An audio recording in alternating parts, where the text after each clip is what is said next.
Pero muy buenas noches, sean ustedes bienvenidos a Palabra de Leuco, un programa caliente como siempre. Los martes están cargados de información.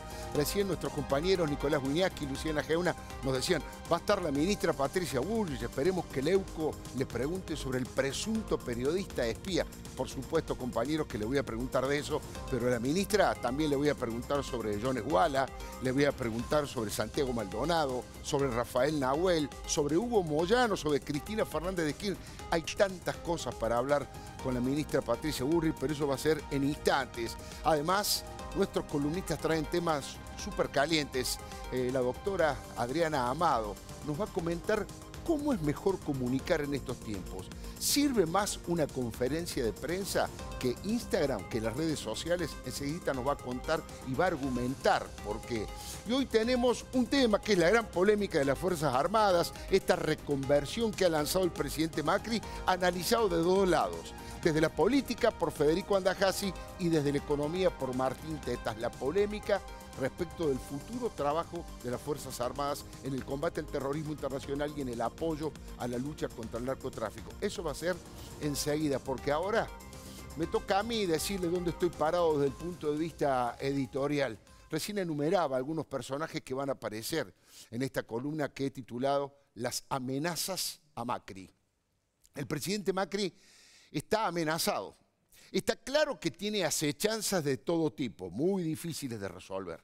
Su principal problema es la economía, que todavía produce una inflación inaceptable y un enfriamiento del consumo que genera más pobreza y más desocupación. De esta realidad cotidiana depende el futuro de Cambiemos en general y del jefe de Estado en particular. Mire, si dentro de 2 trimestres todo cambia, y empieza, aunque sea lentamente, a subir el consumo, a bajar la inflación con un dólar estable, Macri habrá superado los daños que produjo la tormenta devaluatoria y va a poder aspirar a 4 años más de gobierno. Ahora, si ocurre todo lo contrario y la situación se descontrola y los indicadores empeoran, el terremoto volverá a repetirse esta vez con clave social y electoral. Hay funcionarios del gobierno nacional y provinciales, tanto de Cambiemos como del Partido Justicialista, de los que gobiernan, de los más racionales, que tratan de aportar racionalidad republicana y para eso están combatiendo y están aislando a los grupos minoritarios, pero muy violentos, que intentan instalar el caos del 2001. Todos los días quieren instalar el caos del 2001. ¿Se acuerda usted de lo que fue?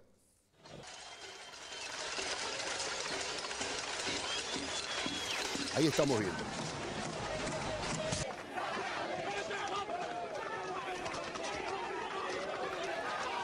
Los saqueos, la carga de la policía contra las madres de Plaza de Mayo, las piedras hacia los bancos, la muerte. Realmente estuvimos al borde de la desintegración social y de la guerra civil. Este caos es el que quieren generar algunos personajes que voy a nombrar ahora, no tenga usted ninguna duda.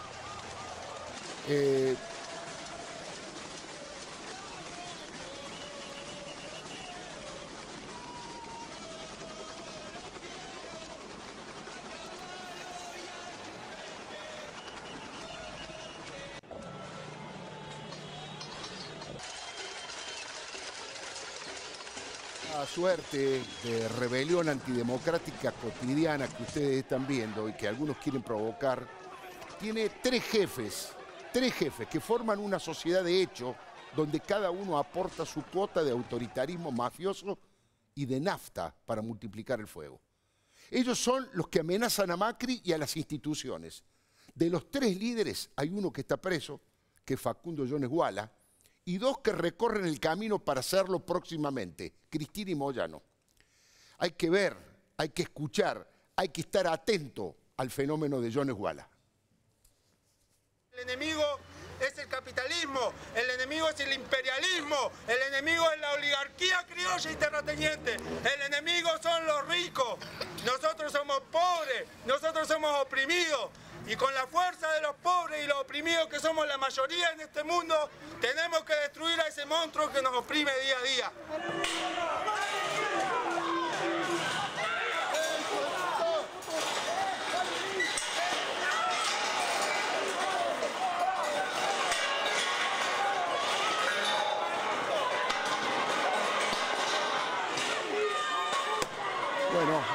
están en la tarea de destruir ese monstruo que nos oprime todos los días, ¿no? Ahí ven cómo la fuerza de seguridad no reaccionan frente a la provocación constante de este discurso absolutamente violento, mesiánico, setentista, sin lugar a dudas. Pero no solamente pasa con el tema de Jones Wallace. Yo les decía que hay otros dos líderes de este movimiento, de esta sociedad de hecho, que el diputado Fernando Iglesias llamó el Club del Helicóptero.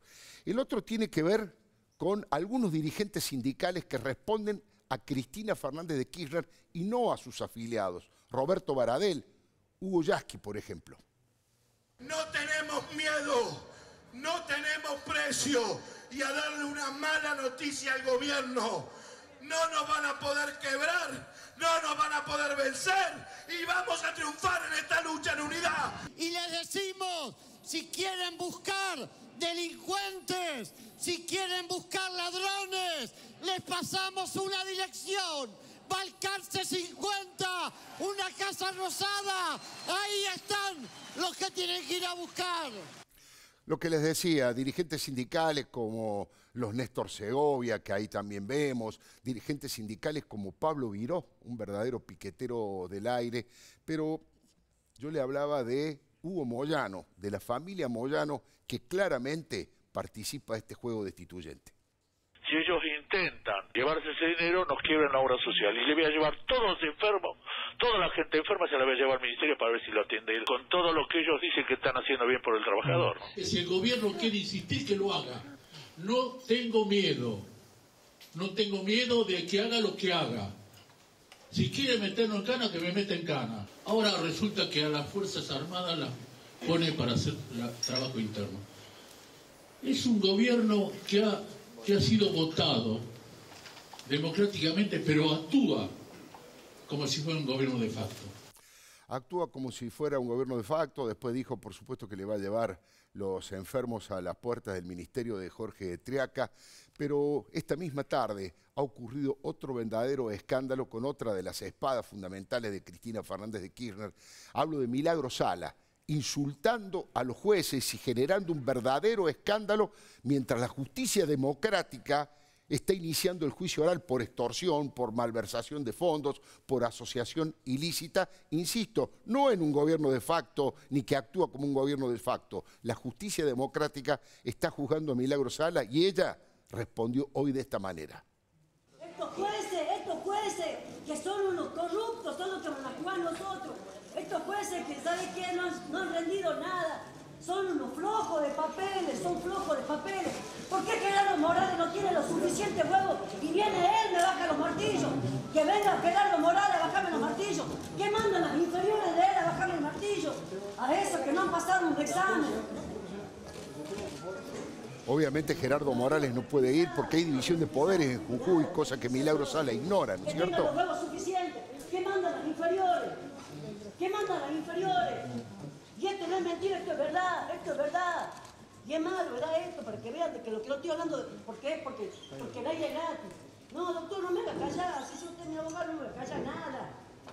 Saque fotocopia, esta es la prueba.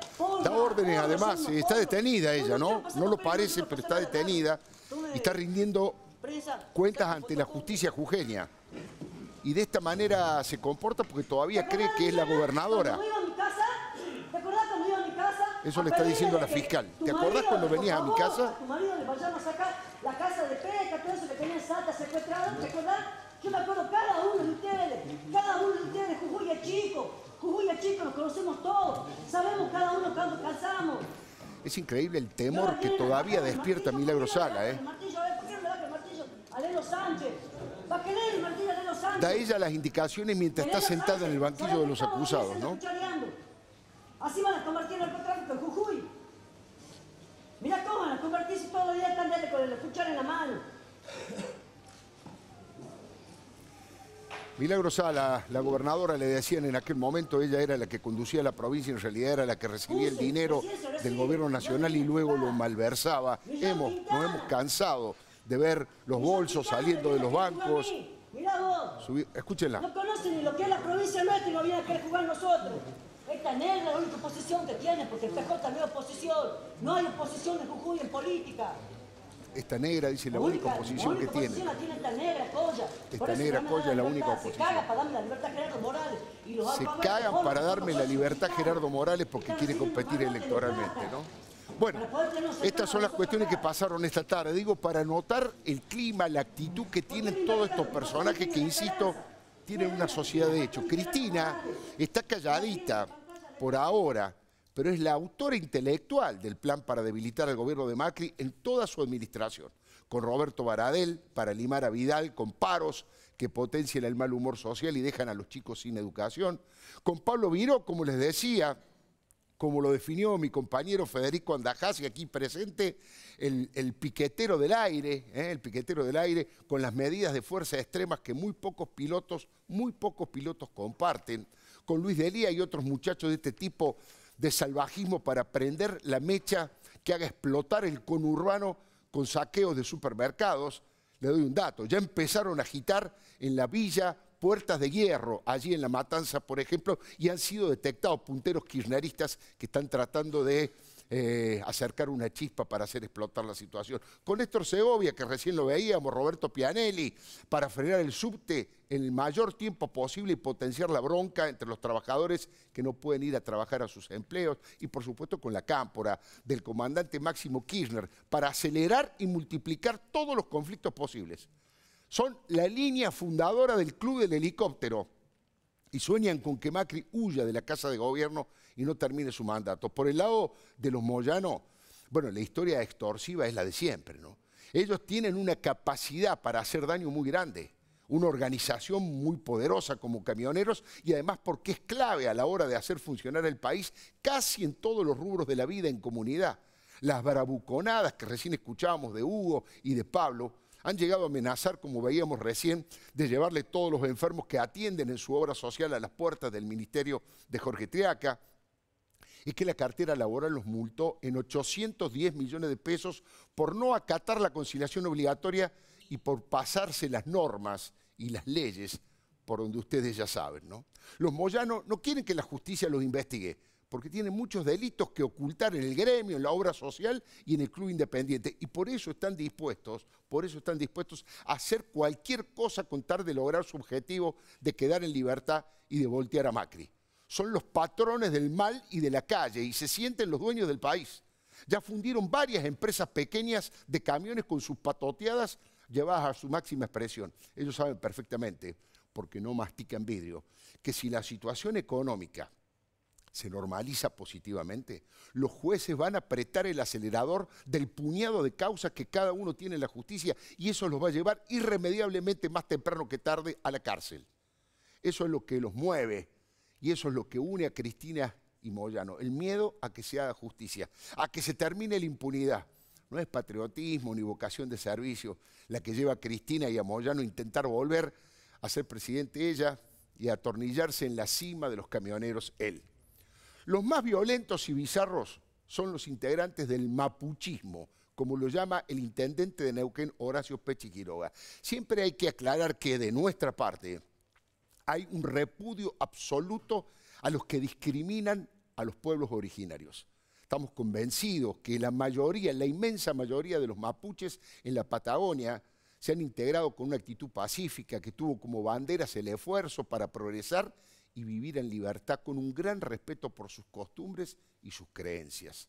Pero hay un grupo de presuntos iluminados que se creen la vanguardia revolucionaria, que están liderados por Facundo Jones Guala. Utilizan un lenguaje mesiánico, jurásico y setentista, y una metodología ilegal, que queman camiones, agreden a policías y civiles, cortan rutas y se apoderan de terrenos muy caros por la ubicación, porque dicen que la machi, una suerte de sacerdotisa, les indica que ese lugar es territorio sagrado. Vale la pena poner la lupa sobre Jones Guala y su gente, ¿eh? Hicimos antes que el Estado, lo dice la Constitución. Aquí hoy un Estado ausente hace muchos años. Ahora aparecen porque hay resistencia, porque nosotros no queremos que nos sigan matando. Gendarmería se lo llevó. Gendarmería se llevó a Maldonado. La gente lo vio. Ahora había un testigo protegido que Bullrich lo mandó al frente. Bueno, ahora hay un testigo protegido que Bullrich lo mandó al frente, dice Jones Guala, y con una cara de acero inoxidable le dice a la nata Que hay gente que lo vio, cómo se lo llevaban los gendarmes a Santiago Maldonado, una mentira absoluta, por supuesto, pero como si esto fuera poco, se vinculan a los grupos más ultras del kirchnerismo y de la izquierda y reaccionan con piedras, con bombas molotov, palazos, caras encapuchadas y en algunos momentos hasta con armas de fuego. Miren, lo más insólito es que estos mapuches, repudiados incluso por la inmensa mayoría de los verdaderos mapuches, creen en la fundación de una nación dentro de nuestra patria. Ellos no tienen problema en reconocer que no se sienten argentinos, desconocen nuestras leyes, pero apelan a ellas cuando son detenidos o juzgados. No es casual que la misma abogada, ligada ideológicamente al CELS, el CELS, ustedes saben que ahora es propiedad de Horacio Berbisky, atienda tanto a Jones Guala como a Milagro Sala. Hablo de la doctora Elizabeth Gómez Alcorta, una chica de San Isidro, admiradora de Fidel Castro que podemos ver. Una política represiva, una política de criminalización y una política que busca de persecución, que busca sin lugar a dudas el disciplinamiento de las clases populares, pero sobre todo de los trabajadores. Ahí está, fue candidata por una de las listas del kirchnerismo, o sea, perdió la interna del kirchnerismo de la capital, que perdió todo en la capital. Digo, para hablar de los niveles de representatividad. Y es la abogada no solamente de Jones Guala, sino también de Milagro Sala. Ahí la vemos participando del juicio. Y es un poquito manejada por Horacio Berbisky. La verdad, ¿quiere que le diga la verdad? En su delirio insurreccional, hay viejos guerrilleros que creen que la destrucción del capitalismo actual viene por el lado de los reclamos indígenas, tantas veces postergados. Y además fomentan su accionar agresivo y patotero, y le dan apoyo logístico y presionan para que Jones Guala no sea extraditado a Chile, donde es reclamado por delitos graves contra la propiedad privada. Y le aclaro que quien hizo el pedido de extradición fue el gobierno socialista de Michelle Bachelet, a quien no la pueden acusar de derechista o de integrante de un gobierno opresor de las minorías. Agitar el mapuchismo antisistema es peligroso. Los habitantes de la Patagonia en su mayoría les tienen miedo, pero repudian sus acciones violentas. Muchas veces ellos destruyen infraestructura que mejora la calidad de vida de los más pobres. Y en otras ocasiones, como ocurrió en esta última semana, espantan al turismo, que es el principal ingreso y la principal fuente de trabajo de aquellos pagos. Además, en las refriegas constantes siempre hay peligro de que ocurra alguna tragedia mayor. Ya pasó con la muerte de Santiago Maldonado. Se ahogó en el río porque no sabía nadar y porque uno de los presuntos solidarios mapuches hizo abandono de persona y después cometió falso testimonio. Lo dejaron que se muriera en el frío de esas aguas y ocultaron esa situación para disparar la más grave y mentirosa campaña para la fabricación de el primer desaparecido de Macri. El que hizo punta, obviamente, fue Horacio Berbisky, que tituló su nota "Macri ya tiene su primer desaparecido", más una expresión de deseo de su fanatismo que alguna información rigurosa, como quedó demostrado. ¿No se acuerda que el título de página 12? Ahí está. Macri ya tiene su desaparecido. Y lo reforzamos con Fito Páez, que le daba asco a los porteños, cantando y preguntándose dónde está Santiago Maldonado.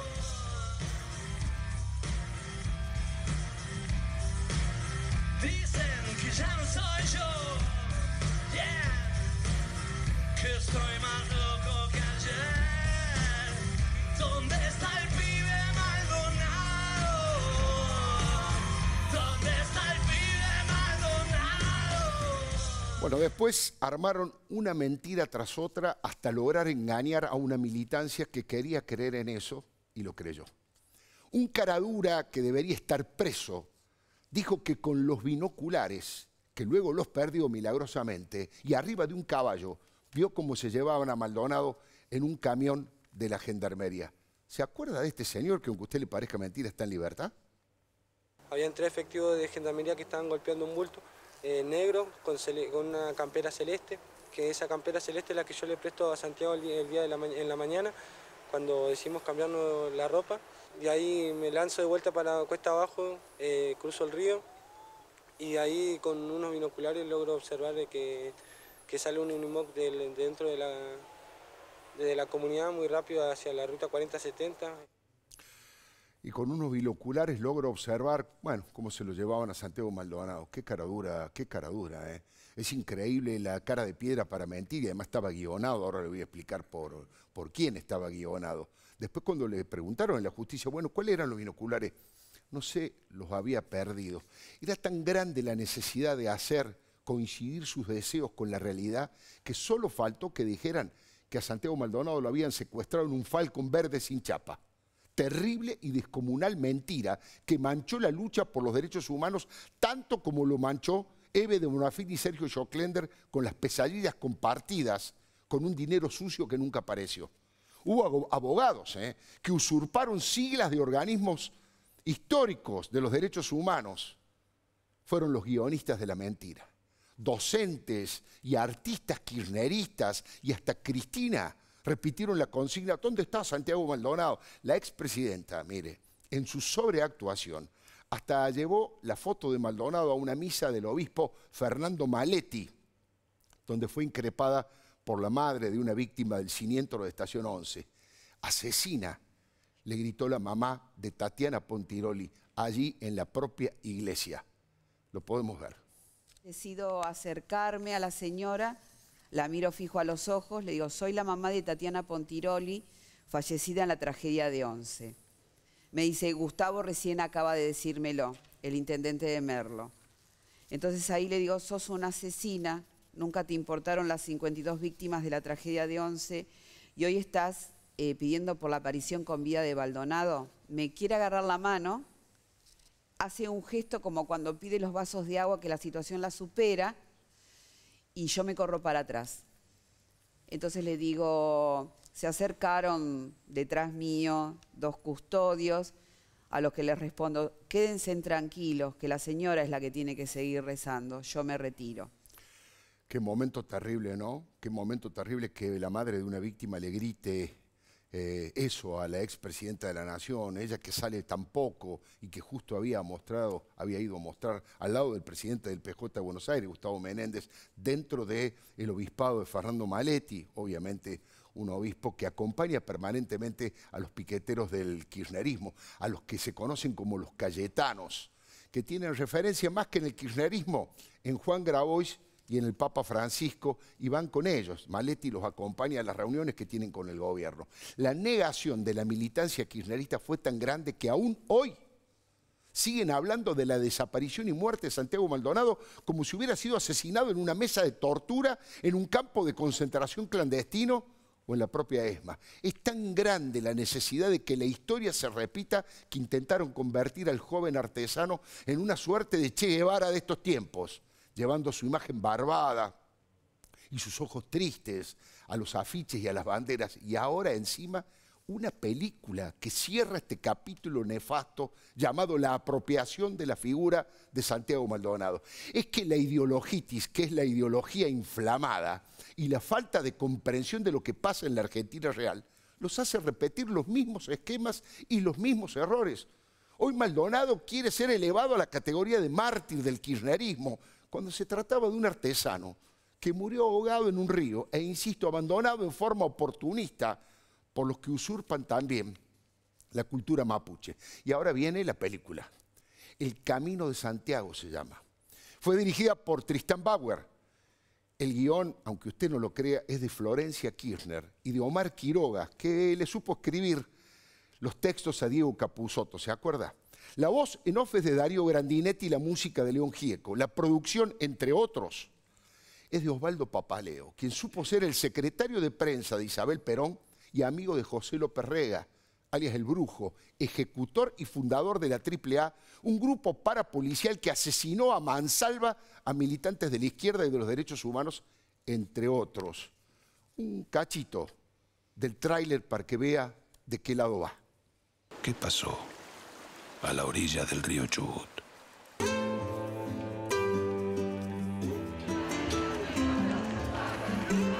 Un rumor comenzaba a sonar en la Patagonia.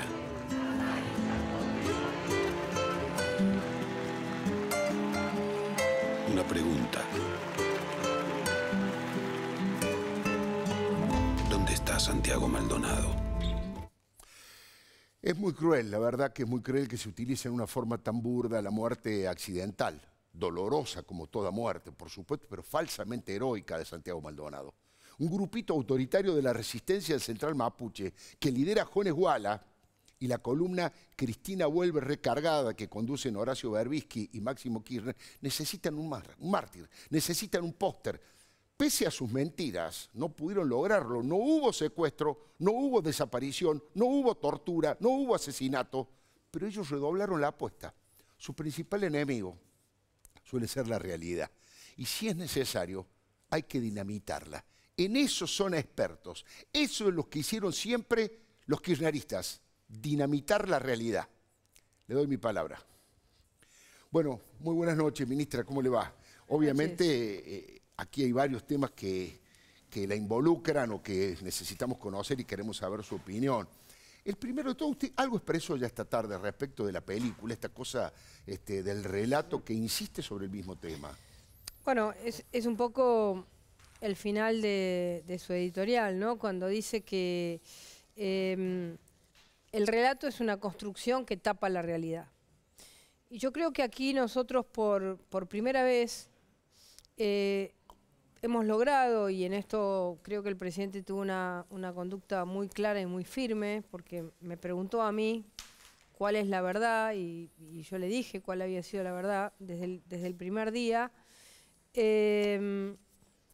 Y en ese momento nosotros comenzamos a ver que había una construcción de un relato y que esa construcción de un relato intentaba plantear y poner al presidente Macri y a nuestro gobierno en el lugar del pasado, de la dictadura, y a la gendarmería también en el lugar de los Falcon Verdes. No permitiendo ni a nuestro gobierno ni a la gendarmería ser parte de una democracia, de la libertad, de este mundo distinto que entre todos hemos construido. Y Santiago Maldonado fue utilizado como esa pieza perfecta, es decir, el relato intentó tapar la realidad. Y la película es esa. La película es que cuando la verdad cayó con todo su peso, y fue impactante, porque recordemos que Santiago Maldonado, su cuerpo apareció una semana antes de las elecciones, y la autopsia de 52 peritos que todos dieron por unanimidad que no tenía un golpe, que se había ahogado en ese río, que no lo había tocado nadie, que no tenía ni siquiera un raspón, que no tenía nada, que toda la invención de la desaparición forzada, del camión, de la tortura, de los teléfonos que oían botas, todo ese relato había sido una gran construcción, que más que una mentira, yo diría, era la construcción de un intento de poner a nuestro gobierno en el lugar del enemigo de los derechos humanos. Y creo que esta película sigue insistiendo sobre lo mismo.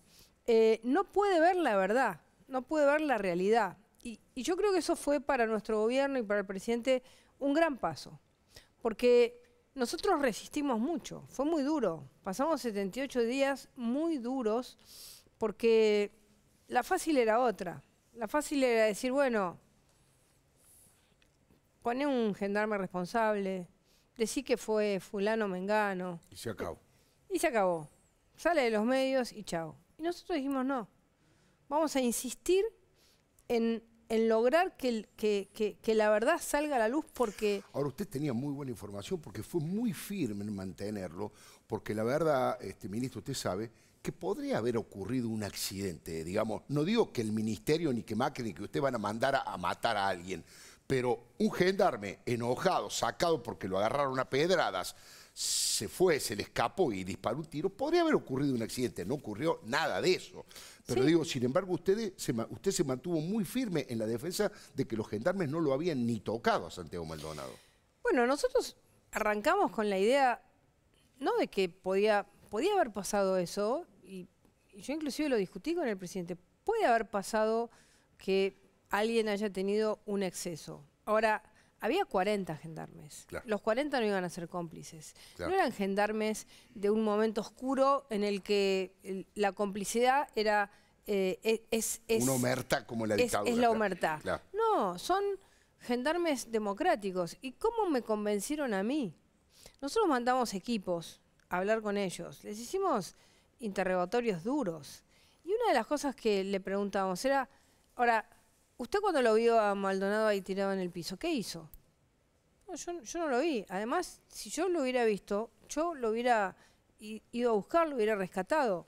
Y si hubiera tenido un detenido, hubiera hecho un acta. Es decir, los gendarmes contestaban con un procedimiento democrático al intento de meterlos en un procedimiento antidemocrático. Y son, están formados en esta Argentina, con las buenas y con las malas. Lo formó Alfonsín, lo formó el gobierno de Menem, lo formó el gobierno de la Rúa, lo formó el gobierno de Kirchner. Y todos, digamos, cualquier secretario de Seguridad, ministro de Seguridad, sabe cómo son. Y sin embargo, haber querido llevarlos a ese lugar era muy cruel. Y para mí, además, una manera de destruir la principal herramienta que nuestro gobierno había decidido y nuestro presidente había decidido como política, que era la lucha contra el narcotráfico. Si nosotros destruíamos la gendarmería y la poníamos en ese lugar de la oscuridad, de la maldad, de lo peor de la sociedad, lo que hacíamos era permitir que el narcotráfico siga mandando como había mandado muchos años en la Argentina. Ahora, usted dice, Santiago Maldonado no lo había tocado nadie, se ahogó, esa fue la verdad. ¿Cuál es la verdad de Rafael Nahuel? Porque ahí no está tan clara la cosa. No sé qué información tiene usted, pero no está tan claro. Tampoco los derechos humanos, estos organismos han tomado el caso de Rafael Nahuel de la misma manera que Santiago, porque también son cuidadosos y prudentes. Pero todavía no está claro qué es lo que pasó, quién lo mató a Rafael Nahuel. Bueno, desde nuestro punto de vista está claro. ¿Ah, sí? Sí, porque ya están todas las pericias. Hay 3 de los usurpadores, uno de los cuales era Nahuel, que murió, y 2 más, que uno hermano de John Esguala, que tenían, ya salió pólvora en sus manos. De los 30 que había, los únicos 3 que se pudo hacer un examen, una pericia, fue estos 3 que fueron los que bajaron llevando a Nahuel, que ya tenía un tiro. O sea que pólvora en sus manos significa que ellos dispararon, armas de fuego. Sí, por lo menos que tenían armas. Sí. Nosotros desde el primer día dijimos que era un enfrentamiento. Nunca lo negamos. Ahora, un enfrentamiento a partir de que había 30 hombres y mujeres del RAM que rodearon a la prefectura, que ha habido con un cuerpo especial, que son los albatros, y que cuando los prefectos se sintieron rodeados, primero tiraron bombas de estruendo, tiraron unas que se llaman paintballs, que son de pintura. Sí, que tienen pintura. Y cuando se vieron rodeados y dijeron, son 4, matémoslos, ahí salieron hacia atrás y se defendieron y tiraron. Eso usted lo tiene todo documentado, digamos. Totalmente. Que intentaron todas las otras posibilidades antes hasta que respondieron a las armas de fuego. Sí, inclusive lo intentaron por radio, pidiendo permiso para disparar cuando se sintieron rodeados. Pidieron permiso para disparar. Entonces, sintetizando, ¿usted cree, según todas las evidencias, que a Rafael Nahuel, la bala que mata a Nahuel pertenece a un albatro, Totalmente. a un integrante de los albatros, pero era en defensa de un ataque que habían hecho un grupo de 20, 30 mapuches del RAM contra ellos? En un procedimiento, claro, digamos, que tuvo una acción violenta, pero en legítima defensa. Así que, digamos, las fuerzas de seguridad no pueden dejar rodearse y dejar matarse, tienen que defender su vida. Y eso fue lo que pasó y creo que la causa va a salir así, porque esta es la verdad. Otra vez nosotros queremos confrontar la verdad, que no es una verdad inventada. Porque si nosotros tuviésemos una duda, como lo hemos tenido en casi 400 casos a lo largo de estos 2 años, hemos sido muy duros con aquellos que digamos, que van en contra de nuestras políticas de combate al narcotráfico, o que son corruptos, o que no hacen las cosas como hay que hacerlas. Perfecto, o sea, no apañan a nadie, No, no. ese es el criterio. Usted fue una de las primeras dirigentes en la Argentina que se atrevió a enfrentar a Hugo Moyano, es histórico, ya cada vez que se habla de Moyano aparece aquel programa de televisión donde usted lo increpa, la piba, cuando le dice la piba. Hoy, ¿qué representa Moyano? ¿Es peligroso para las instituciones? ¿Tiene capacidad de generar una situación de caos, de colapso? Por ejemplo, bloqueando puentes, por ejemplo, mandando... Hoy, en la conferencia de prensa, uno que estaba en el público gritaba, paremos todo, toda la actividad. Y bueno, la verdad que hay camiones en prácticamente toda la actividad en la Argentina, ¿no? Yo creo que... para mí hay una similitud entre lo que pasó con Maldonado y lo que pasa con Moyano. Ellos tienen prácticas que han repetido sistemáticamente durante mucho tiempo, que son la práctica de la extorsión, la práctica de paros salvajes, paros generales que ya no ocurren en ninguna parte del mundo, de estas prácticas de mafiosas. Y yo creo que nosotros hemos sabido desde el primer día enfrentar eso con la ley, con el Estado de Derecho y con coraje. Mire, por ejemplo, el día de hoy. Hoy había un anuncio de que iban a haber piquetes de camiones en distintos lugares de la ciudad de Buenos Aires. Claro, por lo menos lo que yo sé es que no son del sindicato de camioneros, sino son transportistas, son los propietarios de camiones en este caso. Bueno, ¿Están vinculados, dice usted? No sé, pregunto. Cometen hechos ilícitos, rompen camiones, le tiran la carga a los camiones. Claro. Y nosotros nos preparamos y no los dejamos cortar en ningún lado. Claro. Y eso hemos sido, en este sentido, somos sistemáticos. Yo hoy lo dije en gabinete, se lo dije al presidente. Presidente, tenemos que enfrentar esta idea de diciembre. La idea de diciembre es la idea de grupos políticos minoritarios que intentan armar la lógica que en diciembre va a haber incertidumbre, va a haber saqueos, va a haber problemas. Y no es verdad. Yo los vi el otro día, el sábado, cuando fueron a protestar contra el Fondo Monetario. Eran 800 personas. Los vi el viernes cuando fueron a protestar contra el Fondo Monetario, otro grupo. Eran 800 personas.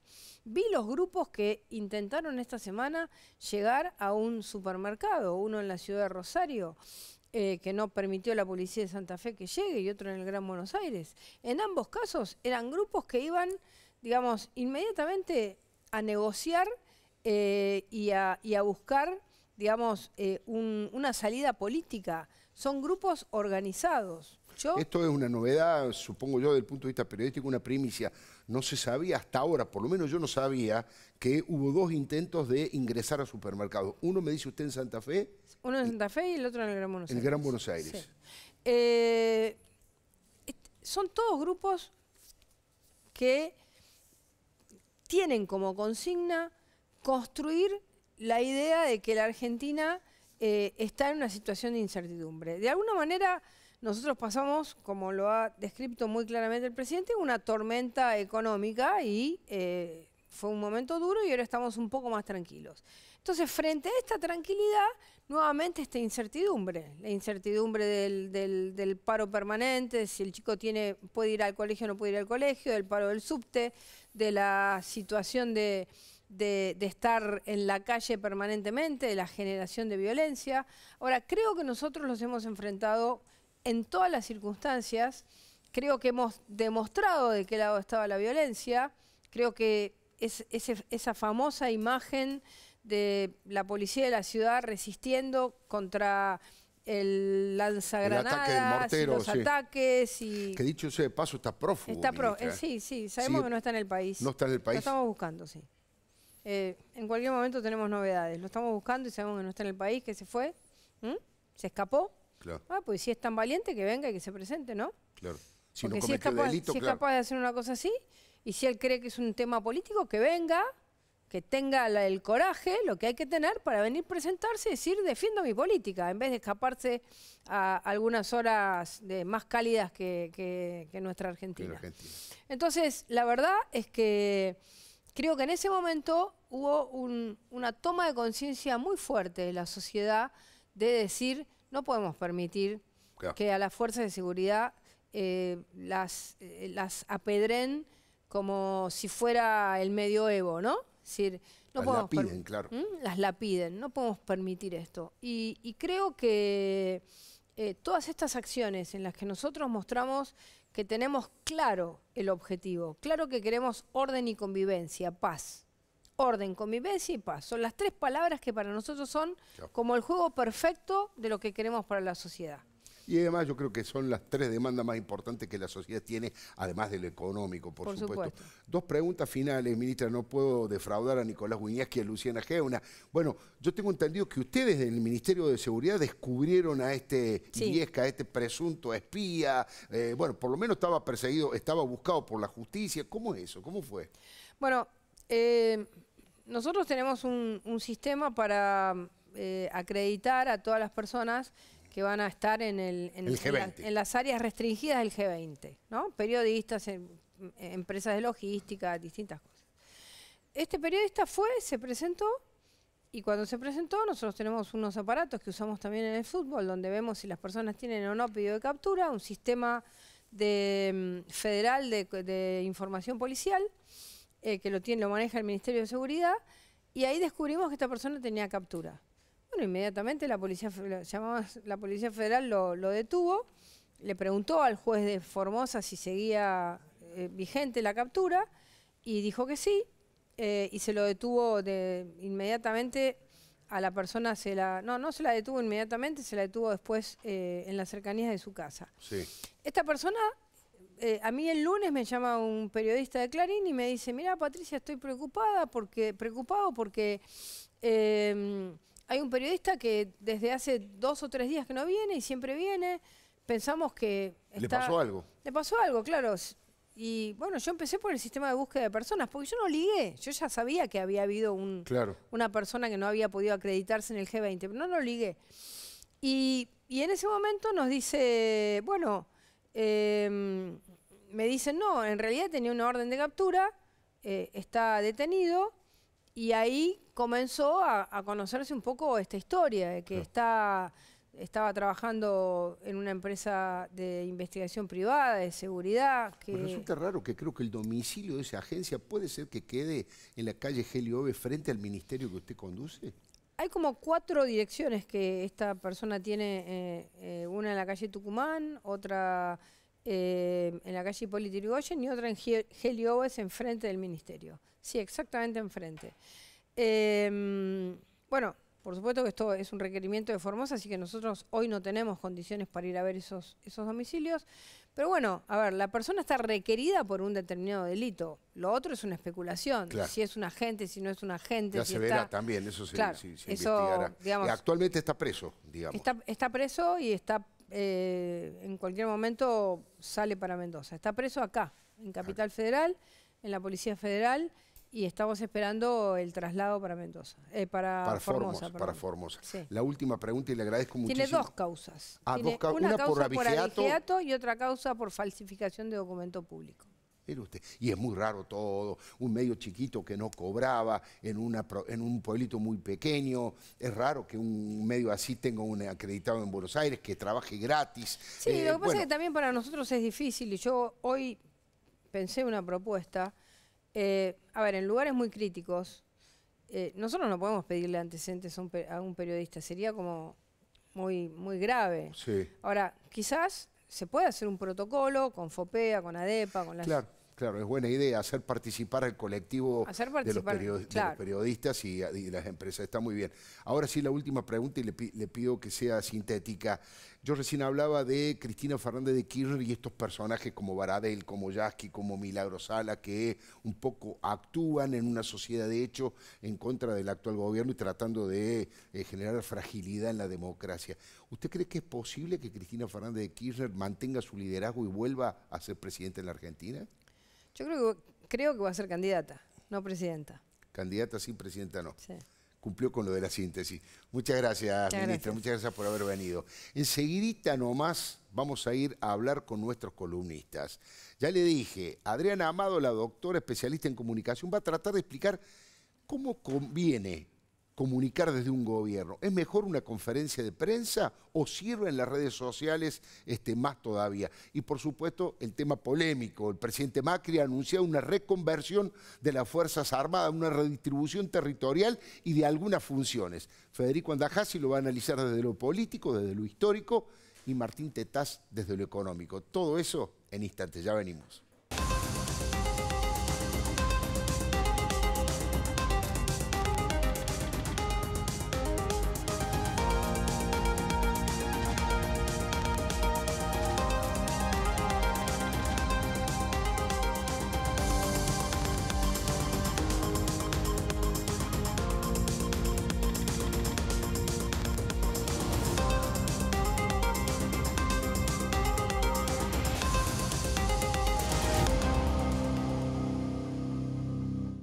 Interrumpimos con una noticia de último momento. Franquicias Argentinas 2018, del 6 al 8 de agosto en La Rural. Grupo Adrián Mercado.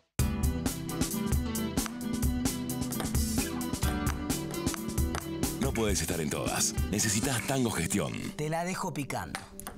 Tango Software. Crecer es posible. Mi corazón con el Kini late más. Dale, prendete. Vos también hacete fanático al ritmo del Kini 6 y vení a festejar todas las semanas. Es bueno que sepas que estamos ahí. Grupo Emerger, compromiso profesional. Asegúrate en la segunda, donde lo primero sos vos. Grupo Asegurador La Segunda.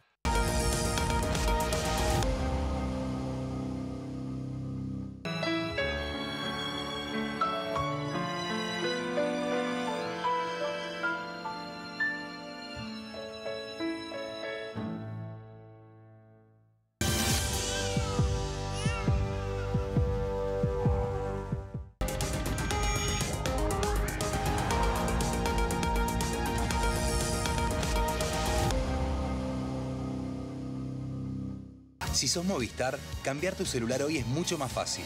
Con Plan Canje, trae tu cel usado como parte de pago y llévate uno nuevo. Movistar. Elegí todo.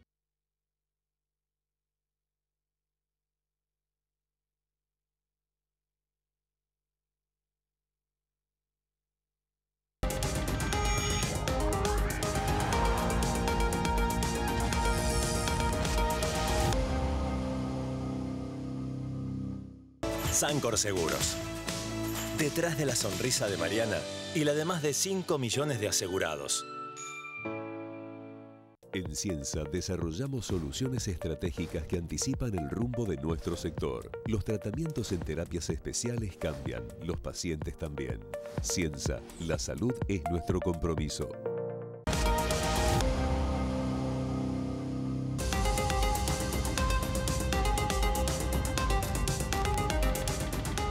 Bueno, lo prometido, por supuesto que vamos a conversar acerca de la polémica de las Fuerzas Armadas, pero déjeme que arranquemos un poquito más distendidos, sirviéndole un vinito extraordinario. Espero ganármelo, vamos a ver. Usted se lo gana seguro, Andajasi. Yo apuesto a usted.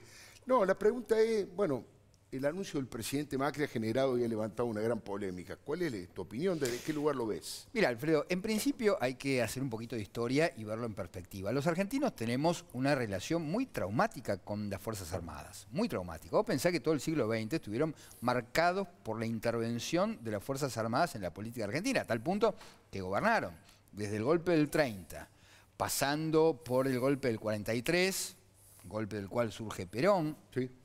El peronismo, que también, digamos, surge del ejército, el golpe del 55, que derroca a Perón, el del 62, el del 66, y finalmente el del 76, que marcó y dejó en evidencia, bueno, la dictadura más atroz de la historia argentina, y por supuesto eso dejó a las Fuerzas Armadas completamente desprestigiadas y con justa razón, por supuesto. Entonces, si bien el ejército ya no es el mismo de ninguna manera, hay otros problemas nuevos. Ya no quedan represores de la vieja escuela, están todos presos, todos ancianos. El último era Milani, que fue jefe del ejército de Cristina y pasó. Ahí estamos. Bueno, pero ese es un tema que hay que tener en cuenta. Vos pensá, durante el kirchnerismo, esto fue hace muy poco. Teníamos a Milani como jefe del ejército, un tipo que estaba involucrado en asuntos de derechos humanos, pero que además tenía un proyecto político para las Fuerzas Armadas. Era parte de un instrumento del kirchnerismo hacia las Fuerzas Armadas. Pensemos en Bernie, un tipo perteneciente al ejército, un médico del ejército, cara pintada, por otra parte. Y entonces, a la hora de hacer una evaluación, no podemos dejar de mirar todos estos hechos. Que estos personajes estaban hasta hace poco. Exactamente. Entonces, este decreto de reconversión de las Fuerzas Armadas de Macri, me parece que finalmente viene a contestar una gran pregunta que estaba de alguna manera tácitamente en todos nosotros. Y es, ¿queremos o no queremos tener Fuerzas Armadas?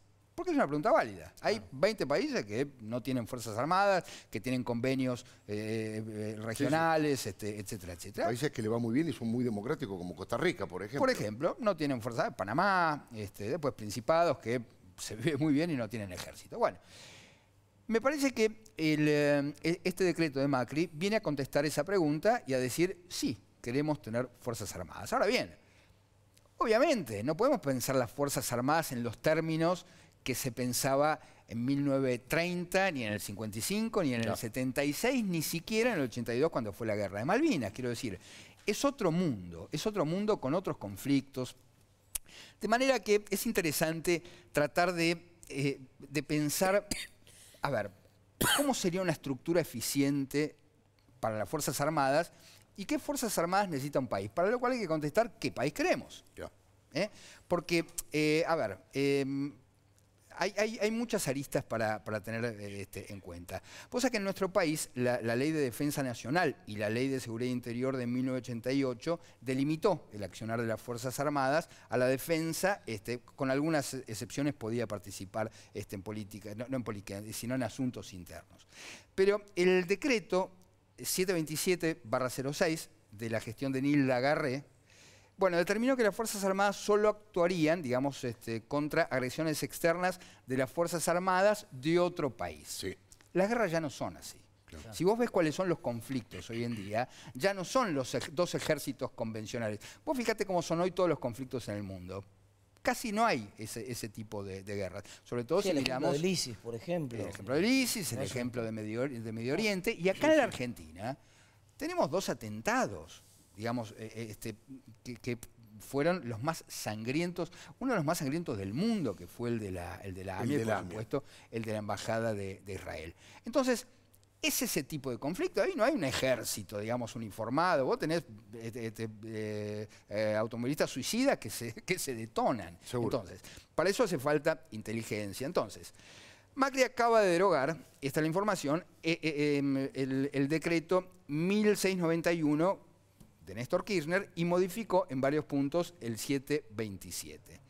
Entonces, hoy dijo Aguad que él no quiere a las Fuerzas Armadas para hacer patrullaje, como la policía, como la gendarmería. Ni para perseguir el delito, digamos. Exactamente. Entonces, ¿para qué queremos estas Fuerzas Armadas? Bueno, le dicen, para trabajar, por supuesto, en temas que tienen que ver, fronteras hacia afuera, pero también con el terrorismo, y esto es muy importante, con el narcotráfico, con la ciberdefensa, que esto es fundamental. Bueno, Adriana, vos esto lo sabés. Quiero decir, hoy por hoy no hace falta un ejército para paralizar un país. Quiero decir, cortando la internet, hackeando las redes, ya está, digamos, tenés un golpe demoledor.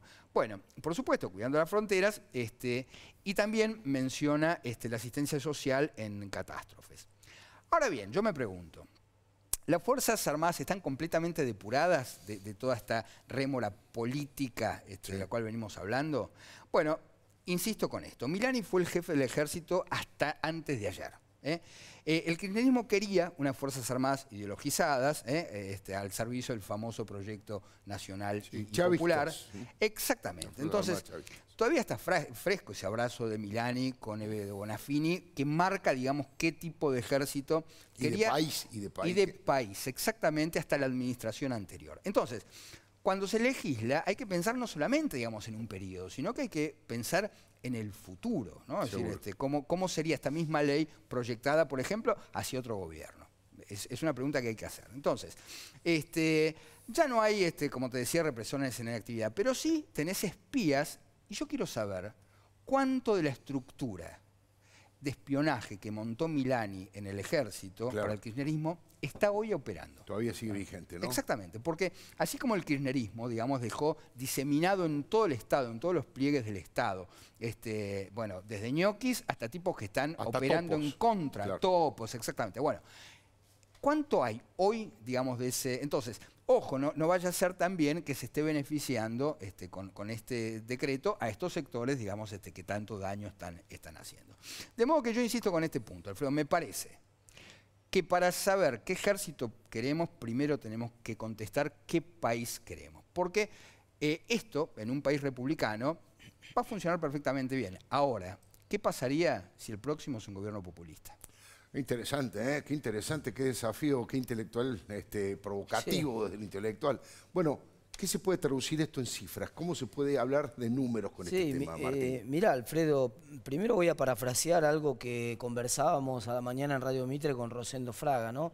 Digamos, el gasto en las Fuerzas Armadas es un gasto tan improductivo, pero tan necesario como el seguro del auto, ¿no? Vos sabés que vos cuando contratás un seguro de un auto, vos decís, uy, estoy gastando todos los meses, estoy poniendo plata todos los meses. Muy buena comparación. Bueno, pero la verdad que eventualmente te cubre ante una eventualidad y en cierto sentido los gastos en Fuerzas Armadas son así.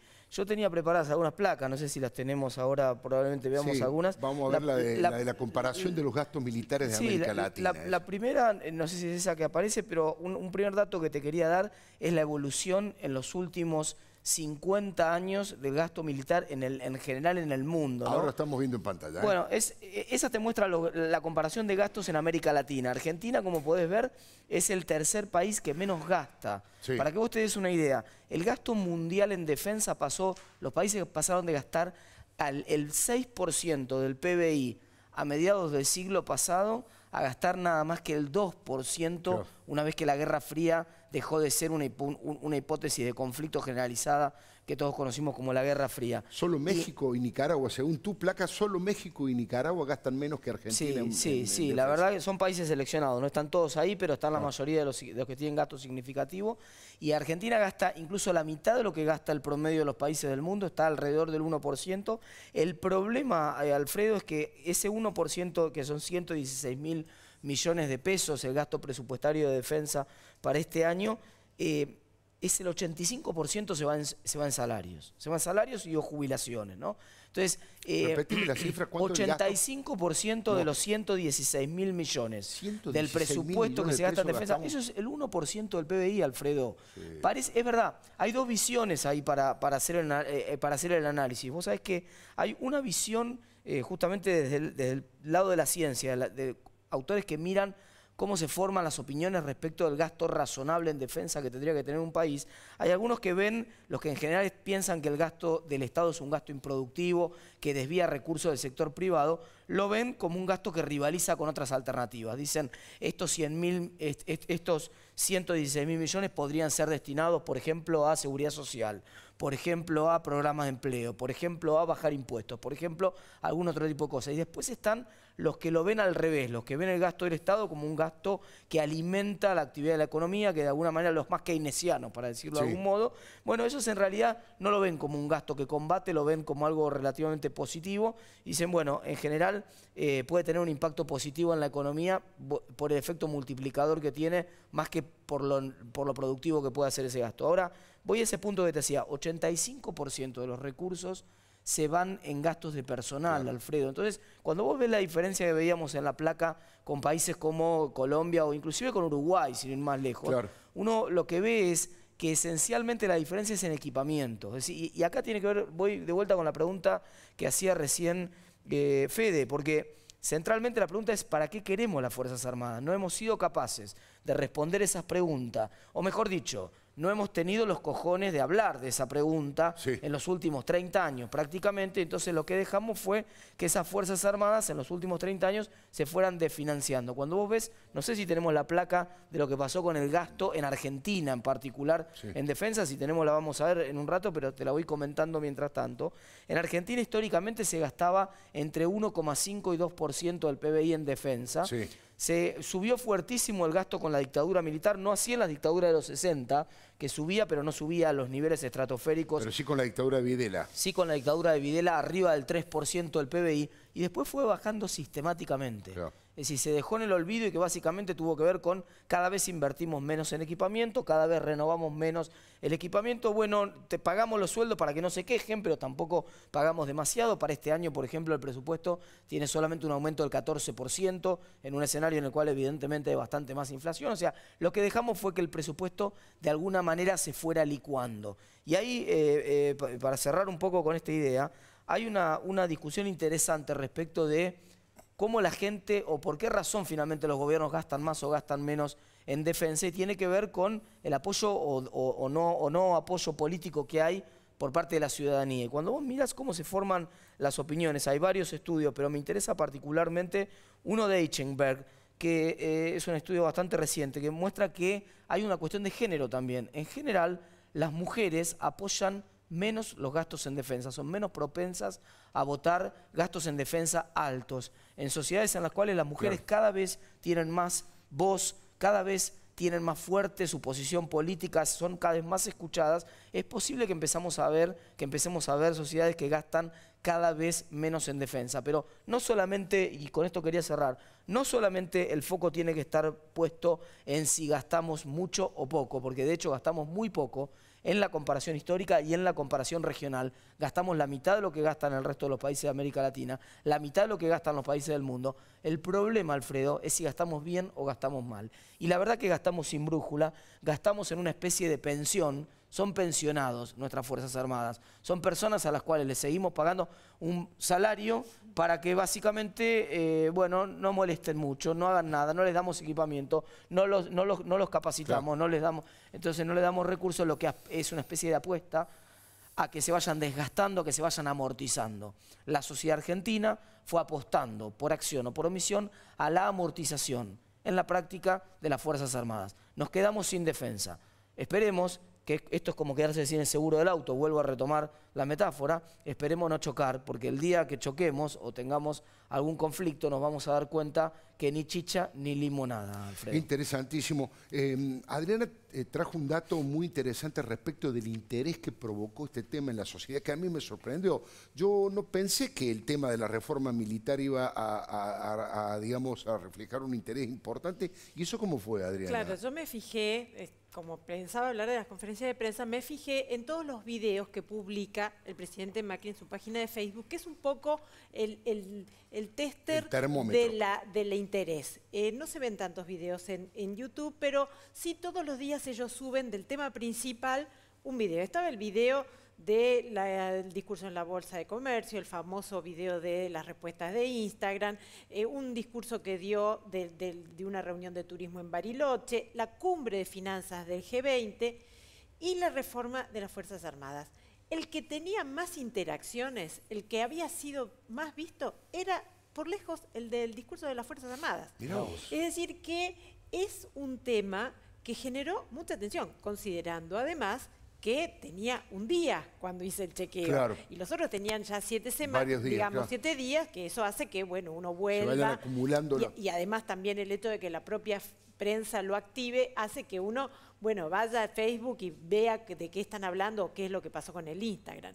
Pero paradójicamente se habló muchísimo de la conferencia de prensa, se habló mucho más de las respuestas de Instagram, pero para ponértelo en números, el de Instagram tuvo 186.000 reproducciones y fue del 19 de julio.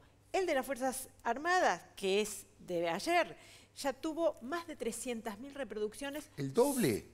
El doble, solo en Instagram. Ahora qué raro, porque ya me estoy metiendo en el tema de los medios gráficos, los medios tradicionales. Los medios tradicionales han copiado eso, porque todo lo que fue la parte colorida de los Instagram, si le gusta a Tito Rodés y todo eso, los medios le dieron, pero le dieron un espacio más reducido. En cambio, el tema militar lo interpretaron geopolíticamente, desde el punto de vista estratégico. Casi todos los diarios le han dado un despliegue importante, no menos de una doble página, los diarios Sábana como La Nación, o 3 páginas del diario Clarín, o 4 en algún momento, digamos. Y te voy a dar un dato que todavía es más inquietante a lo que es el sentido común que se maneja en la discusión más informada. Sí. Si vos ves el comportamiento que tiene el nivel de confianza en el Latinobarómetro en toda Latinoamérica, en los últimos 25 años, las instituciones que están al tope de la confianza son la Iglesia, que tiene más del 60% de confianza lejos, y la segunda son las Fuerzas Armadas. Mirá vos qué dato, ¿eh? El tercero son los medios, en toda Latinoamérica.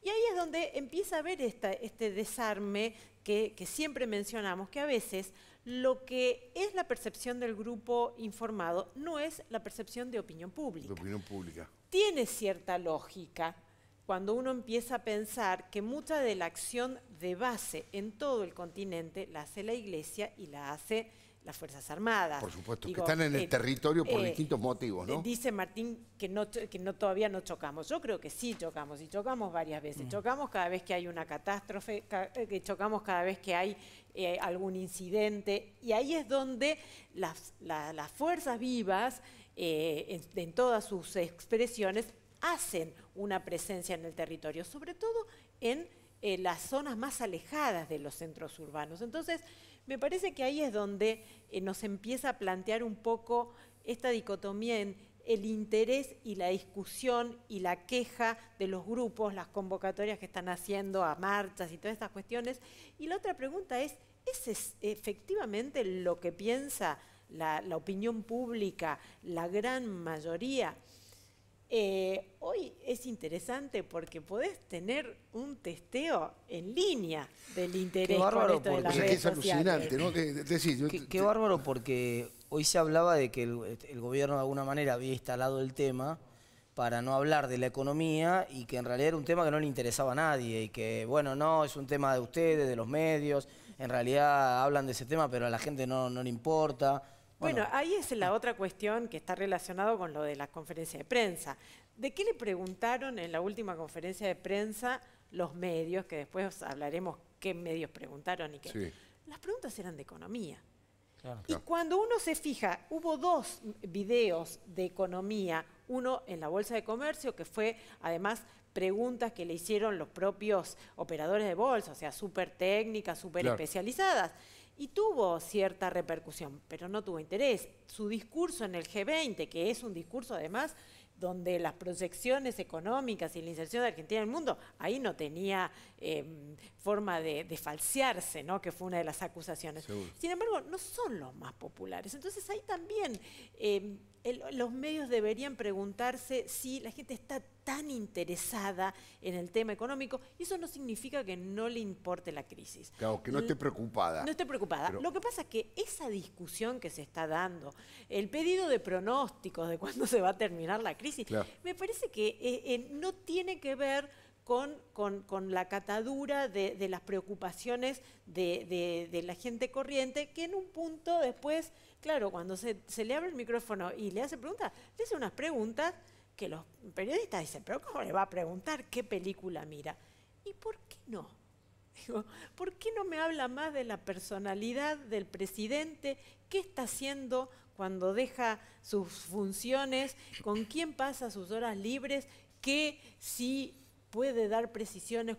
¿En qué momento va a bajar la inflación? ¿Va a bajar la inflación o se va a calmar el dólar? Insistentemente le pregunta. O sea que lo despedimos a Martín Tetas, digamos, el tema económico. Retírese. No, te digo dos cosas. Déjame trabajar sirviendo el vino.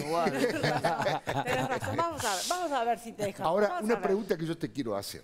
Está claro, tus datos son muy certeros, que el tema Fuerzas Armadas ha despertado un mayor interés en mirar esa información de parte de la gente. ¿Eso significa que estén de acuerdo con lo que hizo Macri, que estén en contra, o simplemente el interés sin saber qué posición tiene frente al tema? De todas maneras, obviamente yo este análisis no tengo los datos, digamos, de las analíticas de la web que te miran mucho más el comportamiento. Está bien. Pero viste que el Facebook te permite ver, me gusta, me encanta, me disgusta, me entristece. Sí. Bueno, la proporción es, digamos, los me gusta son 10.000 que le gusta y 1.000 que no le gusta. Es decir, que la mayor parte de las preguntas, y eso también es interesante ver, porque nosotros en las redes sociales digamos, nosotros me refiero a la gente informada, a los periodistas, nos fijamos en el discurso. Claro. Pero lo más jugoso siempre son las preguntas, siempre son los comentarios, siempre son las objeciones. Y es interesante que lo que muchos plantean tiene que ver con la inseguridad. Entonces, Claro. si por un lado nosotros estamos, digamos, de acuerdo que la inseguridad es una de las preocupaciones de la gente, incluso a veces hasta supera la económica, tiene perfectamente lógica que la ciudadanía esté interesada en ver qué va a pasar con aquellas instituciones que se suponen que están relacionadas con la inseguridad. Pero fíjate vos que es justamente estas reformulaciones para que las Fuerzas Armadas no participen de los temas de inseguridad ciudadana y de combate al delito, que no participen de la cosa interna. Es apasionante. Yo después te quiero preguntar una cosa que ha tirado hoy Miguel Ángel Pichetto respecto de que a él les crearon una falsa identidad. Pero también quiero decir una línea de... Tú también tengo una mirada sobre el tema de las Fuerzas Armadas y es, digamos, más, ¿cómo llamarle? Más agresiva que la que el presidente Macri ha planteado. Yo creo que se ha quedado corto. No es que yo creo. A mí me hubiese gustado un plan de reformulación realmente a fondo. Claro. Con perdón, no, porque después me van a criticar. No voy a decir con perdón de nada. Pero no quiero unas Fuerzas Armadas obsoletas, de gente que no tiene idea de lo que es una estrategia, de que no saben manejar internet, que no entienden un aparato telefónico de comunicación de alta sofisticación. Me gustaría tener Fuerzas Armadas absolutamente profesionalizadas, ingenieros en telecomunicaciones, ingenieros, tipos que realmente, pocos, pero muy buenos, fuerzas de élite, que además nos sirvan para cualquier urgencia que tengamos si tenemos un accidente y no tenemos el seguro. Pero tener un ejército distribuido, con tipos tomando mate y pintando las cosas de blanco, digamos, a esta altura me parece de un país viejo, de un país obsoleto. Yo creo que las Fuerzas Armadas deben reflejar ese país del futuro, con menos integrantes de las Fuerzas Armadas, pero infinitamente mejor pago, más capacitado, que cuando se pare, como en otros países ocurre, cuando viene alguien de la Fuerza Armada, uno dice, tengo respeto por esta persona, es democrática, tiene excelencia profesional, sabe cómo actuar en cualquier situación, si es que lanzan un veneno, algún tipo de ataque terrorista insospechado. Acá vos lo ves actuar más mixta, todavía no saben manejar el FAL en algunos casos. Bueno. Entonces, no quiero estigmatizar a las personas que le integran, porque finalmente ha sido un laburo, a esta altura es una salida laboral. Pero digo, deberíamos pensar en unas Fuerzas Armadas de un nivel de sofisticación intelectual y técnico y de capacidad para combatir los nuevos tiempos que se vienen. Uno ve, no solo en las películas, uno ve de verdad en la realidad cuando se fija cómo actúan los grupos terroristas o los grupos antiterroristas, y la verdad que estamos a años luz, ¿no? Bueno, ¿tenemos que hacer un pequeño corte? Sí, señor, ya venimos, tenemos mucho. Les voy a preguntar por lo que planteó el proyecto de ley de Pichetto, le voy a preguntar a Adriana Amado, ya venimos.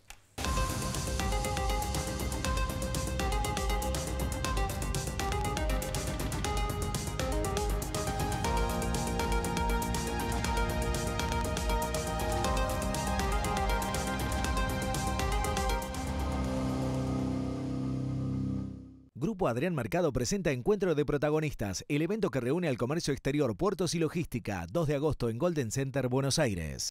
Garbarino te invita a participar del concurso Día del Niño. Si tenés entre 6 y 17 años, envíanos tu dibujo y contanos tu sueño de un mundo mejor. Y subila a garbarino.com/sustentable. Dale, hay importantes premios para vos y tu escuela.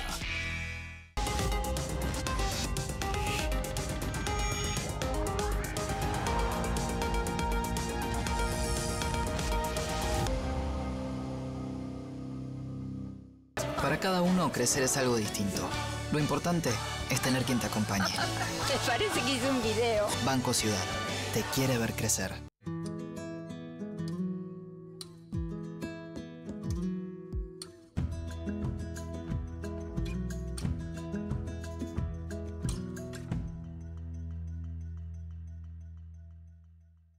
Innovación permanente. Vago. Ética al servicio de la salud. Acero es desarrollo. Acero es Ternium.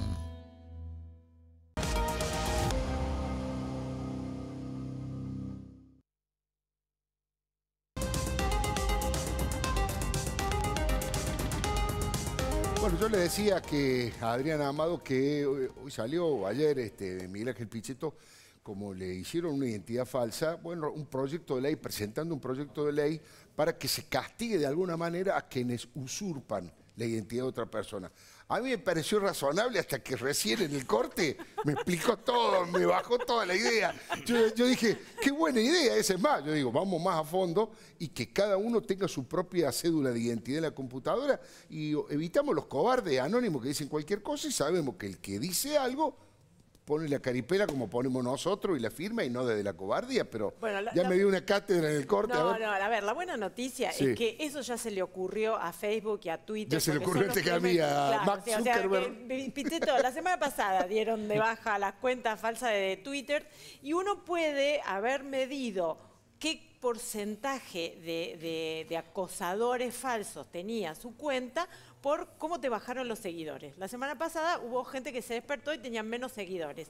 De todas maneras, los que más perdieron eran unas celebridades de Estados Unidos y perdieron menos del 5%. La mayor parte de las cuentas perdimos menos de 0,5% de seguidores porque el porcentaje Pero de por su troles, propia decisión, Twitter bajó. ¿por qué? Y claro, porque el nivel de agresividad, el nivel de acosadores, le está haciendo que la gente se fuera de las redes. Lo mismo le pasó a Facebook. O sea, ellos están controlando, están vigilando. Mirá vos, qué bárbaro, entonces, qué dato. De hecho, Facebook, por eso tiene menos posibilidades de crear identidades falsas, por eso Facebook es un espacio un poquito más confiable en cuanto a la participación, porque es más difícil pasar, digamos, hacerse una identidad falsa. Siempre es posible.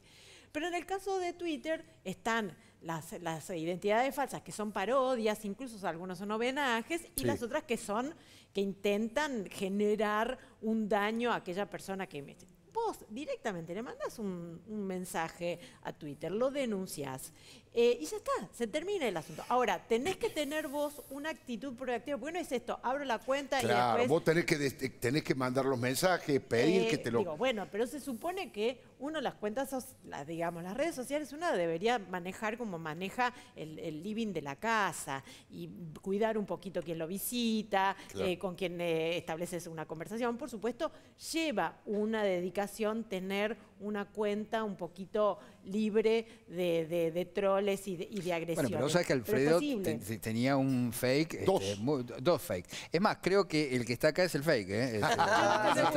No, yo te voy a contar entre nosotros que no nos ve nadie. No, además no nos está Tengo un amigo que ha creado una identidad falsa en Tinder para conseguir una novia. Bueno, escuchá lo que yo dije, ¿por qué? El amor todo lo justifica. Eso está justificado. O sea que me parece que yo sé quién es tu amigo. No, no se puede decir el nombre, pero yo digo, él pone un nombre figura, una identidad figura, para ver si la señorita con la que se vincula no es una asesina serial, es una persona más o menos bien, y recién después ahí, cuando entra en el diálogo mano a mano, revela su verdadera identidad. Pero igual si estamos hablando de verdad, en Tinder no la encuentran. No hay verdad. No, incluso las cuentas verdaderas no son verdaderas ahí. Digo, igual a mí me contaron por razones científicas, porque yo no estoy en Tinder, quiero aclarar, pero sigo el tema con mucho interés. Por un tema profesional, bueno. No vamos a decir el nombre del amigo que está en Tinder buscando novia. Ni el nombre, ni el apodo. Ni el apodo, ni el apodo. Señores, señoras, enseguidita nomás voy a brindar con ustedes y voy a anunciar cuándo viene el próximo programa. Ya ven. Una primicia. Los martes a las 10 estamos en TV. Sí.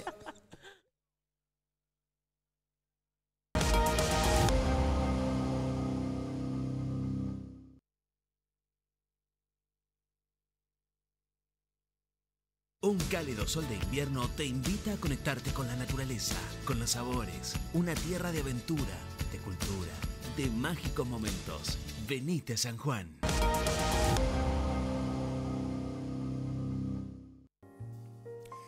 Bueno, un programa muy fuerte, interesante, sobre todo desde el punto de vista puramente periodístico, informativo, digo. La ministra Patricia Bullrich ha hecho por lo menos 2 o 3 revelaciones informativas que me imagino que los portales sabrán tomar nota, además de algunas definiciones, algunas declaraciones y tomas de posición muy fuertes. Pero acá dijo que en Santa Fe y en el Gran Buenos Aires, en la última semana, hubo 2 intentos de saqueo a supermercados, lo dijo la ministra de Seguridad. Acá la ministra planteó que el gordo mortero, el trosco que tira con ese mortero, que está prófugo de la justicia, ya lo tienen más o menos identificado. Obviamente está en otro país, no quiso decir qué país porque no va a levantar el avispero. Tuvimos la posibilidad de hablar con ella sobre Jones Walla. Aseguró que Rafael Nahuel murió en un enfrentamiento. Es cierto que una bala de un integrante de los Albatros fue la que produjo la muerte de Rafael Nahuel, pero fue parte de un enfrentamiento en donde estaba tirando también el hermano de Jones Walla. Bueno, y la polémica aquí que hicimos con Federico Andajás y con Martín Tetaz respecto de las Fuerzas Armadas, y ni que hablar de lo interesante que son los comentarios de Adriana Amado cuando hablamos de las redes sociales, de la forma de comunicar. La verdad, estoy muy satisfecho con el programa de hoy. Me parece que hay mucha gente que piensa lo mismo. Ya venimos, lo espero el martes que viene a las 10 de la noche, aquí por TN.